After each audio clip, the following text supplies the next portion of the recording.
Welcome to my channel. Aparecí vestida de novia en la cena de mi esposo con su amante, y lo que le entregué frente a todos hizo que su rostro perdiera todo el color. Desde pequeña, soñaba con la boda perfecta. No cualquier boda, sino la boda. Esa que parece salida de un cuento de hadas. Recuerdo cuando tenía 7 años, con un cuaderno de tapa azul en el que dibujaba vestidos con mangas de encaje, bordados brillantes y velos que arrastraban por el suelo. Pasaba las tardes recortando imágenes de revistas antiguas de mi madre, tortas de varios pisos, ramos coloridos, salones iluminados por candelabros. Cada detalle importaba. Y en el centro de todo, yo. La novia. Feliz. A medida que fui creciendo, la idea no desapareció, solo se volvió más clara. El vestido cambió de forma, el escenario de país, pero el sentimiento seguía intacto. No era vanidad ni capricho. Era una forma de celebrar el amor, de marcar un comienzo con brillo, frente a las personas que importaban. Un rito de paso que tenía sentido para mí. Entonces conocí a Mario. Fue en un evento de la universidad, en Madrid. Él era profesor asistente de filosofía, con ese aire escéptico, la barba sin afeitar y frases cortantes. Me encantó desde el primer momento. Tenía un aire misterioso, pero también una inteligencia provocadora.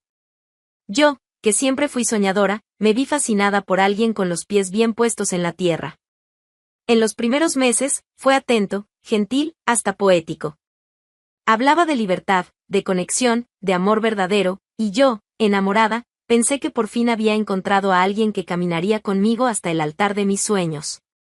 Pero pronto empezaron a surgir las diferencias.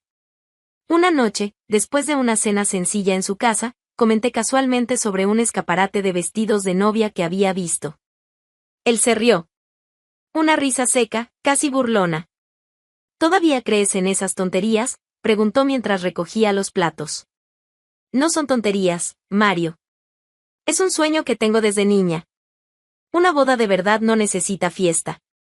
Papel, música, vestido, eso es consumo, no amor. Eso me dolió. Traté de explicar que no se trataba de lujo, sino de simbolismo. Pero él ya estaba convencido. ¿Y yo? Yo estaba ciega. Ciega de amor. Cuando propuso que nos casáramos en el registro civil, sin anillo, sin familia, sin nada, dije que sí. Dije que sí, aún sintiendo que una parte de mí se apagaba. Aún con mi madre preguntando, en susurros y con ojos tristes, si eso era realmente lo que yo quería. Aún con mis amigas diciéndome que yo merecía más. Guardé mis dibujos en el fondo de una caja. Recortes, collages, notas, todo desapareció de mi vida como si nunca hubiera existido. El registro civil era frío, el juez estaba apurado, y la única sonrisa en esa sala era la mía, forzada, claro, pero mía. Mario parecía aliviado, como quien cumple una obligación sin importancia. Y así empezamos nuestra vida juntos. Sin fiesta, sin recuerdos, sin magia. Me repetí a mí misma que eso era el amor verdadero, simple, directo, práctico. Pero la verdad, es que yo me estaba apagando. Pasaron los meses. Y por fuera, yo era la esposa moderna, desapegada. Pero por dentro, cada vez que veía a una novia en la calle, algo me dolía. Me consolaba diciéndome que algún día él entendería. Que el tiempo haría que Mario desarrollara el deseo de sorprenderme. Pero él seguía inmutable. Decía que yo era dramática. Que una mujer madura no debía preocuparse por ceremonias. Y yo fingía que no me importaba. En los almuerzos de domingo con mi familia, cambiaba de tema. Cuando las amigas mostraban fotos de sus bodas, yo sonreía, desviaba la conversación. La gente pensaba que yo era práctica, desapegada. No sabían nada del cementerio de sueños que alimentaba en silencio, sola. Nadie vio las veces en que, encerrada en mi cuarto, abría mi vieja caja escondida. Volvía a mirar los vestidos que había dibujado, los arreglos florales, las invitaciones imaginarias con letras doradas. Tocaba ese papel amarillento con una nostalgia infantil. Y lloraba. Pero lloraba bajo. Siempre bajo. Porque, por amor, lo sacrifiqué todo.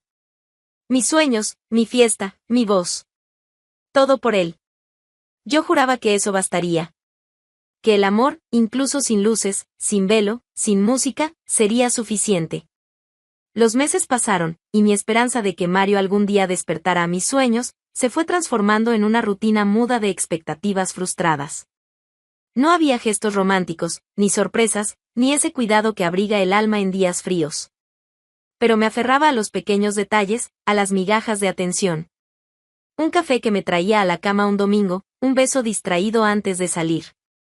Me aferraba a la idea de que eso era amor. Que el amor vivía en los entrelíneas.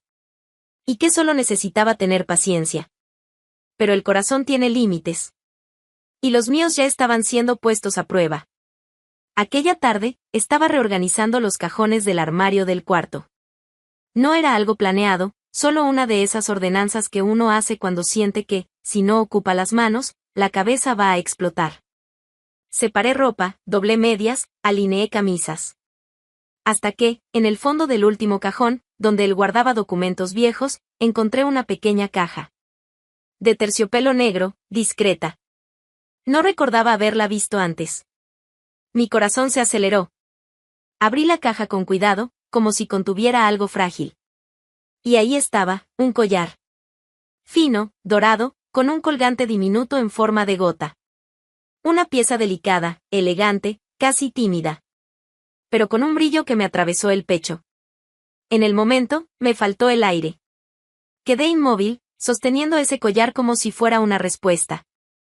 Pensé, es para mi cumpleaños. Claro. Se acordó. Le importo. Las lágrimas llegaron sin aviso. Calientes, apuradas. Pero no eran de dolor. Eran de esperanza. Una esperanza que creía ya enterrada. Por un momento, mi mente voló libre. Imaginé a él entrando a casa con una sonrisa tímida, extendiéndome la caja con un feliz cumpleaños, amor. Imaginé una mesa servida, aunque fuera sencilla.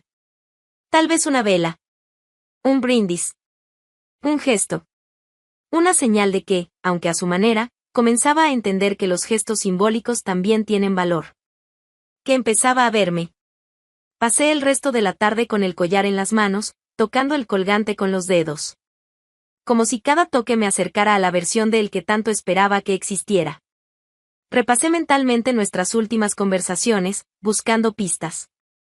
Tal vez estaba tratando de cambiar. Tal vez no sabía cómo, y ese collar era su forma. Su primer paso. Dejé la caja exactamente donde estaba, tal como la encontré. No quería arruinar la sorpresa. No quería que él supiera que yo sabía. Si eso realmente era para mí, y mi corazón creía que sí, entonces dejaría que fuera él quien me lo diera. Que tuviera la oportunidad de hacer eso por sí mismo. Por mí. Por nosotros. En los días siguientes, sostuve esa expectativa con fuerza. Cada gesto suyo lo analizaba con otros ojos. Si preguntaba a qué hora volvería del trabajo, lo interpretaba como preocupación. Si él preparaba la cena, aunque con prisa, yo veía esfuerzo. Aquella pequeña joya había reactivado algo dentro de mí, algo que no sabía que todavía existía. La esperanza. Y la esperanza, cuando renace, se esparce como fuego. Mi imaginación volvió a trabajar. Pensé que quizá, en ese cumpleaños, me invitaría a cenar. O me abrazaría con sinceridad. Que tal vez diría, perdón por haber despreciado tus sueños. Ahora te veo. Yo no quería mucho. Nunca quise. Solo quería ser notada. Solo quería que él recordara quién fui antes de apagarme a mí misma por él. Volví incluso a abrir mi caja de recortes escondida. Esa, la de los vestidos y ramos. Tomé los dibujos antiguos, toqué los trazos. Y, por primera vez en mucho tiempo, no lloré. Sonreí. El collar era la prueba de que tal vez él estaba, poco a poco, reconociendo lo que yo había dejado atrás en silencio. Y esa semana, caminé por la casa con una ligereza que no sentía hacía meses. Cantaba bajito al preparar el café. Organicé los cojines del sofá con más esmero. Hasta me miré en el espejo con otros ojos. Quería creer. Necesitaba creer. Y en esa caja de terciopelo negro, había una chispa. Una semilla. Un posible renacer. Lo que yo aún no sabía, era que a veces, el brillo más hermoso viene de un reflejo falso. Mi cumpleaños llegó como llegan los días importantes para quien ama demasiado y espera demasiado, cargado de ansiedad, de promesas silenciosas, de ilusiones cuidadosamente hiladas. Me levanté temprano, sin razón. Fingí dormir cuando él salió para el trabajo. Y esperé. Esperé todo el día por un gesto. Un mensaje. Una flor recogida de la calle. Cualquier cosa. Pero el celular se mantuvo mudo. Y la casa, vacía. Me aferré al recuerdo de la caja escondida, a ese collar brillando como una pequeña estrella. Se acordó. Le importo. Solo está esperando el momento correcto, repetía como un mantra. Fui al mercado, hice un pastel sencillo, arreglé la casa. No porque él lo pidiera, sino porque aún creía que la noche tendría algo especial. Me puse mi vestido favorito, ese rojo de tirantes finos, que él solía elogiar al principio, antes de dejar de notar cualquier cosa. Me peiné con cuidado, me puse un labial discreto. Me vestí como si fuera a recibir el amor que creía merecer. Cuando él llegó, la llave giró en la puerta como en cualquier otra noche. Ningún brillo en los ojos. Ninguna sorpresa en el rostro. Solo un comentario casual sobre el tráfico, el calor, el olor a comida en el aire. ¿Estás cocinando?, preguntó, dejando la mochila en la silla. Sí, pensé que podríamos cenar juntos hoy. Él asintió con un gesto sin alma, abrió la nevera, sacó una cerveza y se sentó en el sofá. Yo también me senté, esperando. El collar, pensé. Irá por el collar. Hará una escena tímida, pero bonita. Dirá algo que me abrace por dentro. El tiempo pasó. Nada. Fue entonces cuando se levantó, tomó una bolsa arrugada que estaba junto a la mochila y me la extendió con una sonrisa apresurada. Toma. Feliz cumpleaños. Mi corazón dio un salto. Las manos temblaban. Quise creer, hasta el último segundo. Tomé la bolsa y, con los ojos fijos en él, la abrí despacio. Dentro, había una olla. Una olla de acero inoxidable, mediana, con tapa de vidrio y la etiqueta de descuento aún pegada en el lateral. Vi que la nuestra estaba vieja. Y esta es buena, de marca. La necesitábamos, dijo, casual, como quien ofrece una solución práctica, no un regalo. Quise gritar. Quise estrellar esa olla contra el suelo, aplastarla con todos los pedazos de mi corazón roto. Pero no pude. Solo sonreí. Una sonrisa que dolía en las comisuras de la boca, que ardía como ácido en la garganta. Gracias, murmuré. Uy. Corrí al baño y cerré la puerta con llave. Me apoyé en el lavabo y me miré al espejo. Y lo que vi no era solo decepción. Era algo más profundo. Un cansancio que venía del alma. Los ojos estaban rojos, pero no de rabia, de duelo. Duelo por mí. Allí, frente a ese reflejo, lo comprendí, el amor estaba muriendo. Y no era un final repentino. Era una muerte lenta, silenciosa, acumulada en años de negligencia, de ausencia, de sueños guardados. La olla fue solo el golpe final. El entierro de lo que quedaba. Lloré con sollozos, sin sonido, para que él no escuchara. Me abracé a mí misma allí mismo, en el baño frío, como si intentara mantener enteras las partes que aún me quedaban. Recordé la caja con el collar. No era para mí. Nunca lo fue. Él nunca me vio. No de verdad. Yo era conveniente, útil, discreta. Pero nunca fui celebrada. Nunca fui amada como merecía. Y allí, entre los azulejos fríos y la sombra de la desilusión, algo en mí se rompió del todo. No un corazón, ese ya estaba agrietado desde hacía tiempo. Lo que se rompió fue la ilusión. La esperanza.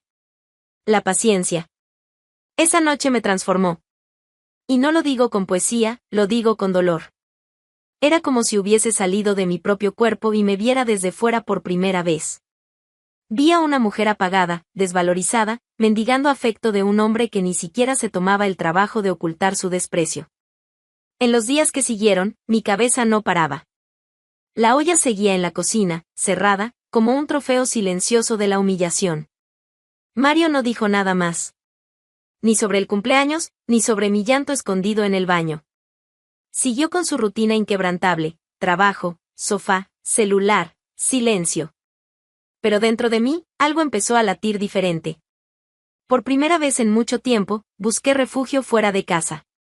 Volví a encontrarme con mis amigas, esas que él siempre decía que eran exageradas, superficiales, mala influencia. Me recibieron con abrazos sinceros y miradas atentas, como quien ya sabía, pero esperaba que yo misma lo viera. Fue en una de esas conversaciones que hablé, casi como sin querer, del collar escondido. Lo comenté bajito, entre sorbos de vino, como un desahogo sin dirección. ¿Tú crees que él me daría un collar y luego, una olla? Las chicas se miraron entre ellas. Fue entonces cuando Marta, la más directa de todas, lanzó la pregunta. ¿Estás segura de que eso era para ti? En ese momento, me reí. Una risa nerviosa, incómoda. Claro que sí. Estaba en su cajón, ¿dónde más estaría? Es justamente por eso que me parece extraño. Esa frase se quedó conmigo. Se pegó. Una duda que no quería tener, pero que ya estaba allí, picando, carcomiendo. En los días siguientes, la inquietud se volvió necesidad. Necesitaba saber.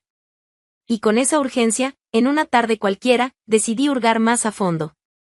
Tomé su laptop, el mismo que siempre dejaba en la sala, desbloqueado, porque no tenía nada que esconder. Abrí los correos. Nada importante. Pero, en los archivos recientes, un nombre me llamó la atención, Laureta, DocX. Abrí el archivo. Era una lista. Una lista de proveedores, floristerías, befás, salones de eventos en Sevilla. Todo cuidadosamente organizado, con fechas, presupuestos, plazos. Una planificación de boda. Se me helaron los dedos. Seguí buscando. Encontré conversaciones en redes sociales. Fotos intercambiadas. Videos. Mensajes llenos de promesas. Será el día más hermoso de nuestras vidas, escribió él. Con todo lo que te mereces, vestido, fiesta, música. Tal como lo soñamos. Laureta. Un nombre que hasta entonces nunca había escuchado. Una joven vanidosa, alegre, llena de filtros y poses. Lo opuesto a todo lo que él decía no soportar. Tenía redes sociales llenas de selfies, uñas impecables, frases motivacionales baratas. Aquello me desgarró. Él la amaba. O creía amarla. La verdad es que con ella planeaba todo lo que me negó a mí. ¿Y el collar? El collar fue solo el comienzo. La joya del compromiso. La prueba de que él sí sabía el valor de un símbolo. Solo que no lo veía cuando se trataba de mí. No lo confronté. Cerré la laptop, me senté en el sofá y respiré hondo. Es curioso cómo el dolor cambia de forma cuando dejamos de fingir que no existe. Lloré. Pero junto con el dolor, vino una fuerza nueva. Bruta. Casi salvaje. No iba a hundirme. No esta vez. Llamé a mis amigas. Marta, Sara, Claudia. Llegaron a casa en menos de media hora. Trajeron vino, chocolate y, sobre todo, contención. Contárselo fue como quitarle una mordaza al alma. No quiero venganza, dije. Quiero justicia. Quiero dignidad. ¿Y qué vas a hacer?, preguntó Claudia, con los ojos atentos. Respiré profundo. Él va a ver, delante de todos, lo que perdió. No se rieron. No dudaron. Me miraron con respeto. Por primera vez, sentí que mi dolor no era exagerado. Era válido. Y tenía nombre. En los días siguientes, empecé a planear. Con calma. Con precisión. No para herir, sino para devolverme a mí misma lo que me fue arrebatado. Porque si él tuvo derecho a celebrar su nuevo amor con pompa y honor, entonces yo también tenía derecho a cerrar mi historia con él de forma grandiosa. El vestido no fue comprado. Fue hecho. Por mí. Cosido en noches silenciosas, entre lágrima y lágrima. Cada puntada, una cicatriz. Cada encaje, un sueño que tuve que arrancar de la tumba donde él lo había enterrado. No lo hice por nostalgia. Lo hice por justicia. Cuando llegué al taller de una costurera conocida de Marta, dejé algo claro, no era un vestido para una boda. Era un vestido para un final. Ella intentó entender. Solo dije. Quiero que sea inolvidable. Quiero que, cuando cruce esa puerta, el suelo enmudezca. Pero no por belleza. Por impacto. Y cumplió. Llegó el día. Una noche bochornosa de verano en Ciudad de México, donde Mario y esa tal Laureta cenaban como si fueran los protagonistas de una comedia romántica de mal gusto. Eligieron un restaurante elegante, de esos que tienen lista de espera, camareros con guantes y vino que cuesta más que el alquiler de un departamento. Perfecto. Él siempre fue apasionado por parecer lo que no es. Esperé el momento justo. El salón estaba lleno, iluminado, pulido. Un escenario montado con esmero. Y entonces, abrí las puertas. No corrí. No dudé. Caminé. Pies firmes, cabeza erguida. El vestido ondeaba detrás de mí como si el propio pasado me aplaudiera en silencio. Blanco, de encaje bordado a mano, con un velo largo que arrastraba por el suelo. Una novia. Pero no la novia que él creyó que podía ignorar.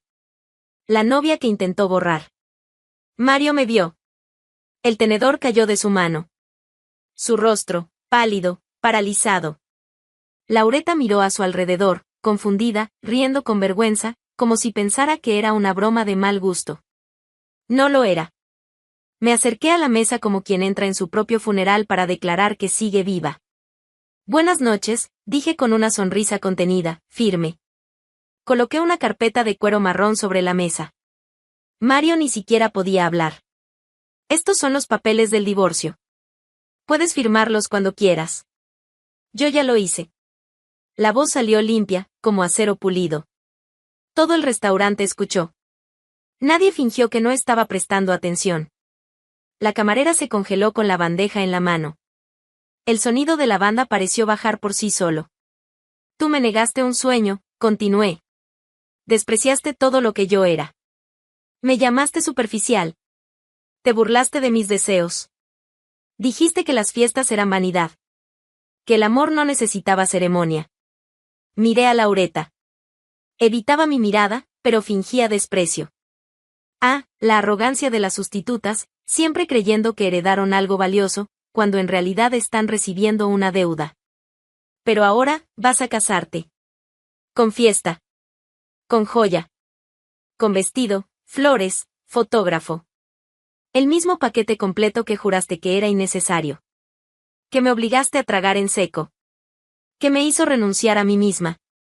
Me volví de nuevo hacia Mario, que seguía respirando como si buscara aire en otro planeta.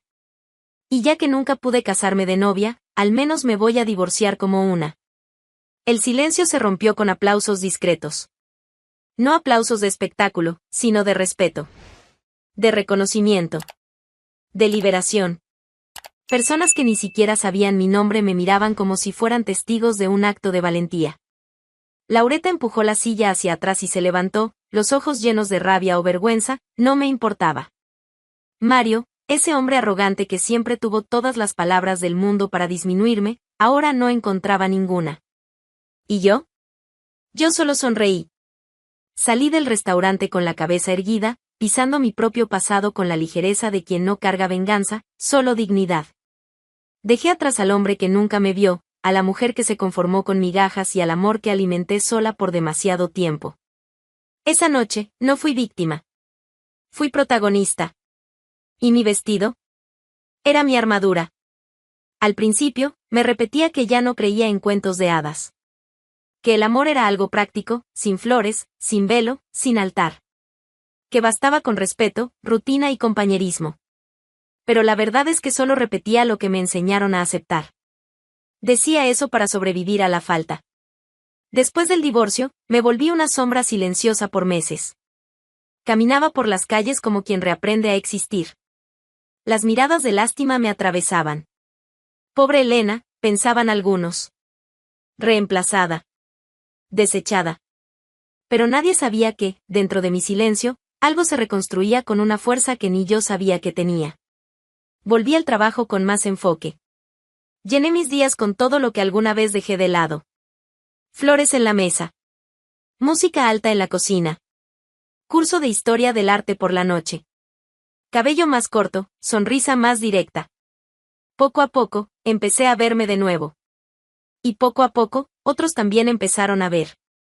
Fue en uno de esos cursos, en una noche cualquiera, que Miguel se sentó a mi lado con una sonrisa tímida y una mirada que no intentaba descifrarme, solo me observaba, con una paciencia hermosa. No pasó nada ese día. Ni al siguiente. Él simplemente apareció. Con gestos simples. Palabras justas. Silencios acogedores. Y yo, que ya había aceptado vivir sin amor, empecé a creer que tal vez, solo tal vez, era posible ser amada sin ser disminuida. El tiempo pasó, y sin promesas grandilocuentes, Miguel construyó conmigo una historia hecha de verdades. Me conoció sin que tuviera que esconderme. Vio mis marcas, mis fallas, mis resistencias. Y no quiso arreglar ninguna. Solo se quedó. Cuando me pidió matrimonio, no lloré. Sonreí. Y dije que sí con la serenidad de quien ya no le teme al amor. Él insistió en la boda. No porque fuera necesaria, sino porque lo sabía. Sabía que, en el fondo, aquella niña que alguna vez soñó con velos y campanas aún existía. Y era por ella que yo aceptaba. Así fue como llegué hasta allí. A una mañana fresca, en el corazón de Sevilla, con las manos entrelazadas con las de un hombre bueno, caminando lentamente hacia la entrada de una iglesia antigua que me esperaba abierta, viva, generosa. Esta vez, el vestido era nuevo. Y era mío. No un símbolo de dolor, sino de renacimiento. No hecho con prisa, como un arma, sino con calma, como una declaración. La tela era liviana, el corte sencillo, el encaje delicado en los hombros. Llevaba en él todos los silencios que soporté, todas las lágrimas que sequé sola, todos los no que tuve que escuchar para finalmente decirme sí a mí misma. La iglesia estaba llena. Amigos. Familiares. Gente que conocía el peso que ese momento llevaba. Mis pasos por el pasillo central no eran los de una novia cualquiera, eran los de una mujer que venció. Marta lloraba sin vergüenza. Claudia sonreía como quien aplaude con los ojos. Mi madre sostenía el rosario como quien sostiene un mundo entero de orgullo. ¿Y Miguel? Miguel me miraba como si yo fuera el sol. Sin miedo a que lo quemara. Sin miedo a que huyera. Solo feliz de verme brillar. Esta vez, nadie me hizo callar. Nadie disminuyó mis sueños. Estaba donde siempre quise estar, pero ahora, con alguien que me quería entera. No una versión más liviana, más conveniente, más fácil de tragar. Intercambiamos votos.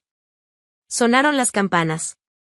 Y al salir de la iglesia, entre pétalos blancos y aplausos emocionados, sentí por primera vez que esa historia, al fin, era mía. Entera. Sin concesiones. Sin cicatrices abiertas. Mientras tanto, Mario pasaba las tardes encerrado en un departamento de vidrio y concreto. El matrimonio con Laureta era un retrato desteñido de lo que prometió ser. Las discusiones eran constantes. Ella exigía el romance que él nunca supo dar. Él huía por la misma puerta que yo un día cerré con dolor. La mesa servida ya no tenía gracia. La mujer vanidosa que un día lo encantó, ahora lo presionaba por atención. Y él, sin entender por qué se había ido el encanto, revivía el mismo ciclo, repitiendo los mismos errores, esperando resultados distintos. Observaba mi vida desde lejos. Sin valor para escribirme, sin osadía para aparecer. Sabía que había perdido. Sabía que lo que me faltaba no era él. Era lo que él nunca supo ser. No deseaba venganza. Deseaba que él supiera, aunque nunca lo dijera en voz alta, que jamás recuperaría lo que enterró con desprecio. Porque el amor no muere. Solo cambia de lugar. Y aquel día, frente a la nueva vida que comenzaba con pasos firmes y mirada clara, lo supe, no era un nuevo comienzo. Era la continuación de la historia que siempre fue mía. Elena eligió la libertad, y fue inolvidable. Comenta, ¿tú harías lo mismo? Y no olvides suscribirte al canal para más historias como esta.